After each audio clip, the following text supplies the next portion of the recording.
ನಮಸ್ತೆ ಎಲ್ರಿಗೂ ಗೋಪಿ ಕಿಚನ್ಗೆ ಸ್ವಾಗತ. ಇವತ್ತು ನಾವು ಒಂದು ಸೋರೆಕಾಯಿ ದೋಸೆ ಮಾಡಿ ತೋರಿಸ್ತೇನೆ. ತುಂಬ ಮೃದುವಾಗಿ ಮತ್ತು ರುಚಿಕರವಾಗಿ ಇರುವಂತಹ ದೋಸೆಯನ್ನು ನಿಮ್ಮೊಟ್ಟಿಗೆ ನಾನು ಶೇರ್ ಮಾಡಲಿಕ್ಕಿದ್ದೇನೆ. ನೋಡಿ, ನೋಡುವಾಗಲೇ ತುಂಬ ಚೆಂದ ಕಾಣ್ತದೆ, ಹಾಗೆಯೇ ಟೇಸ್ಟ್ ಕೂಡ ತುಂಬ ಒಳ್ಳೆ ಉಂಟು ಮತ್ತು ಎಷ್ಟು ಸಾಫ್ಟಾಗಿ ಆಗಿದೆ ಅಂತ ನಾನು ತೋರಿಸ್ತೇನೆ ನಿಮಗೆ. ಈಗ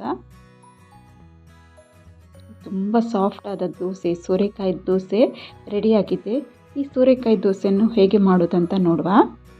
ನನ್ನ ಚಾನಲ್ ನೀವು ಫಸ್ಟ್ ಟೈಮ್ ನೋಡೋದಾದರೆ ಸಬ್ಸ್ಕ್ರೈಬ್ ಮಾಡದಿದ್ದರೆ ಸಬ್ಸ್ಕ್ರೈಬ್ ಮಾಡಿ, ಒಂದು ಲೈಕ್ ಕೂಡ ಮಾಡಿ. ಈಗ ನಾನು ಒಂದು ಸೋರೆಕಾಯಿ ತಗೊಂಡಿದ್ದೇನೆ. ಇದರ ಸಿಪ್ಪೆಲ್ಲ ತೆಗೆದು ಬೀಜ ತೆಗೆದು ಕಟ್ ಮಾಡಿ ಇಡಬೇಕು. ಎಷ್ಟು ದೊಡ್ಡ ಸೋರೆಕಾಯಿ ಬೇಡ, ಇದರದ್ದೊಂದು ಅರ್ಧ ನಾನು ಇದಕ್ಕೆ ಯೂಸ್ ಮಾಡ್ತಾ ಇದ್ದೇನೆ. ಮತ್ತು ನಾನು ಇಲ್ಲಿ ಅಕ್ಕಿ ನೆನೆ ಹಾಕಿದ್ದೇನೆ. ರೇಷನ್ ಅಕ್ಕಿ 1 ಕಪ್, ಮತ್ತು ಸೋರೆಕಾಯಿ 1 ತುಂಡು, ಸ್ವಲ್ಪ ಮೆಂತೆ, ಸ್ವಲ್ಪ ಹೆಸರು ಬೇಳೆ ಅಲ್ಲ ಕಾಳು, ಮತ್ತು ಸ್ವಲ್ಪ ಅವಲಕ್ಕಿ ತಗೊಂಡಿದ್ದೇನೆ ನಾನು. ಇಷ್ಟನ್ನು ಎಲ್ಲ ಮಿಕ್ಸಿ ಜಾರಿಗೆ ಹಾಕ್ಕೊಳ್ಳೋಣ. ಮಿಕ್ಸಿ ಜಾರಿಗೆ ಮೊದಲು ಸೋರೆಕಾಯಿ ಹಾಕಿ ಪುಡಿ ಮಾಡಿ, ನಂತರ ಅಕ್ಕಿ ಹಾಕಿ ಗ್ರೈಂಡ್ ಮಾಡಿ ಇಟ್ಟಿದ್ದೇನೆ. ಇದನ್ನೊಂದು ಪಾತ್ರೆಗೆ ಹಾಕುವ. ಈಗ ಪಾತ್ರೆಗೆ ಹಾಕಿ ತಗೊಂಡಿದ್ದೇನೆ. ಇದಕ್ಕೆ ರುಚಿಗೆ ಬೇಕಾಗುವಷ್ಟು ಉಪ್ಪು ಹಾಕಿ ಇದನ್ನು ಹದ ಮಾಡಿ ಇಡುವ.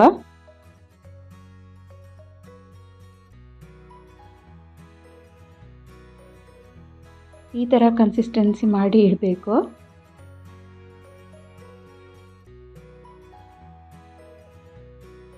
ಈಗ ಅಕ್ಕಿ ಹಿಟ್ಟು ಕೂಡ ರೆಡಿ ಆಗಿದೆ. ಇದಕ್ಕೊಂದು ಮುಚ್ಚಳ ಮುಚ್ಚಿ ಇಡುವ. ಅಂದರೆ ಸಂಜೆ ಕಡ್ದು ಇಟ್ಟರೆ ಮರುದಿನ ಬೆಳಿಗ್ಗೆ ದೋಸೆ ಮಾಡಲಿಕ್ಕೆ ರೆಡಿ ಆಗಿರುತ್ತದೆ. ಈಗ ಹಿಟ್ಟು ರೆಡಿ ಆಗಿದೆ ನೋಡಿ.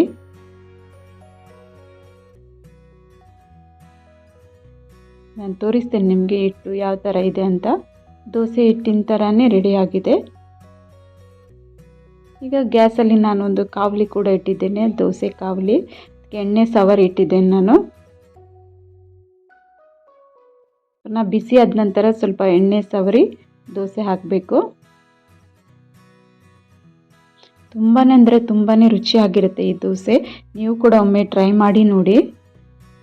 ಈಗ ದೋಸೆ ಹಾಕುವ.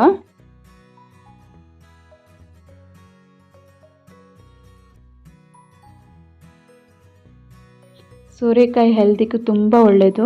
ಹಾಗೆಯೇ ಸ್ವಲ್ಪ ಕೊತ್ತಂಬರಿ ಸೊಪ್ಪು ಹಾಕ್ಕೊಂಡೆ ನಾನು.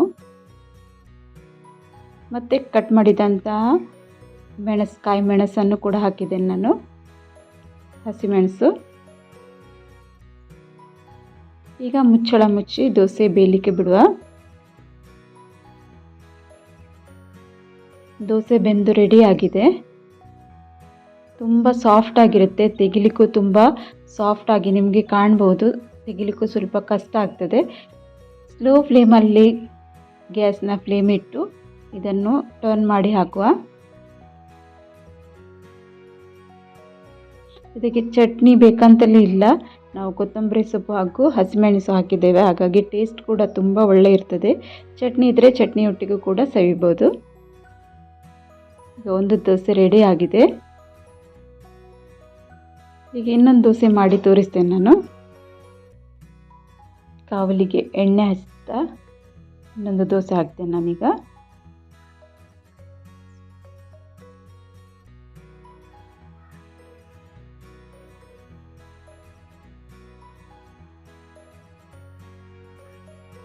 ಇದು ಆರೋಗ್ಯಕ್ಕೂ ತುಂಬಾ ಒಳ್ಳೆಯ ದೋಸೆ, ಹಾಗೆ ಮಾಡಲಿಕ್ಕೂ ತುಂಬ ಸುಲಭವಾಗಿರುತ್ತದೆ. ಟೇಸ್ಟ್ ಕೂಡ ತುಂಬ ಒಳ್ಳೆಯದಿರ್ತದೆ.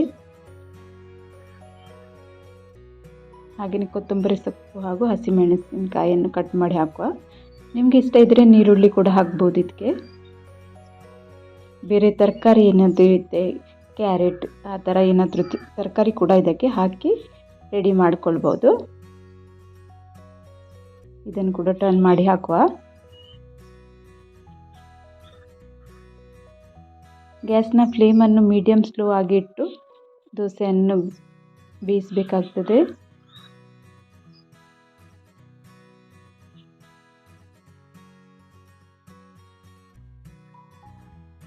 ಇದು ಕೂಡ ರೆಡಿ ಆಗಿದೆ.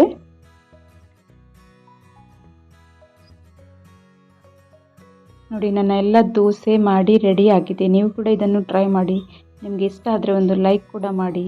ಹಾಗೆಯೇ ಸಬ್ಸ್ಕ್ರೈಬ್ ಮಾಡದೆ ನೋಡ್ತಿದ್ದೀರಾದರೆ ಸಬ್ಸ್ಕ್ರೈಬ್ ಮಾಡಿ ಅಂತ. ಇದು ಸೌಮ್ಯ ಎಷ್ಟು ಸಾಫ್ಟ್ ಆಗಿದೆ ಅಂತ ನಾನು ತೋರಿಸ್ತೀನಿ ನಿಮಗೆ. ತುಂಬ ಅಂದರೆ ತುಂಬಾ ಸಾಫ್ಟಾಗಿ ಟೇಸ್ಟಿಯಾಗಿ ಬಂದಿದೆ. ನೋಡಿ ಎಷ್ಟು ಸಾಫ್ಟ್ ಆಗಿದೆ ಅಂತ.